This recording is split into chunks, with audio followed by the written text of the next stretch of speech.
શહેરમાં ફરી એકવાર ફતેગંજ કલ્યાણનગરની પાસે પાકિસ્તાનના ધ્વજ લગાવવામાં આવ્યા છે અને તેના પર પાકિસ્તાન મુર્દાબાદનું લખાણ લખી રસ્તા પર લગાડી પાકિસ્તાનનો વિરોધ કરાયો છે। કાશ્મીરના પહેલગામ જે આતંકવાદી હુમલા કરવામાં આવ્યો તેનો ખૂબ વિરોધ દેશભરમાં શરૂ થયો છે। વડોદરામાં હિન્દુ મુસ્લિમ સમાજ દ્વારા પણ કાશ્મીરમાં થયેલા ત્રાસવાદી હુમલાનો વિરોધ કરતા દેખાવો શરૂ થયા હતા અને પાકિસ્તાન ત્રાસવાદ માટે જવાબદાર હોવાથી લોકો પાકિસ્તાન પર ફિટકાર વરસાવી રહ્યા છે।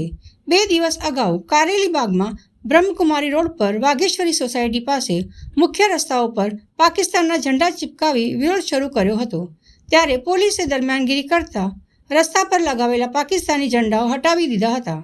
ત્રાસવાદીઓના સંગઠનોને ટેકો કરનાર પાકિસ્તાન પર લોકો દ્વારા ફિટકાર વરસાવવાનું આજે પણ ચાલુ રાખ્યું છે, જેમાં ફરી ફતેગંજ કલ્યાણનગરની પાસે પાકિસ્તાનના ધ્વજ રસ્તા પર ચિપકાવી દેવામાં આવ્યા છે।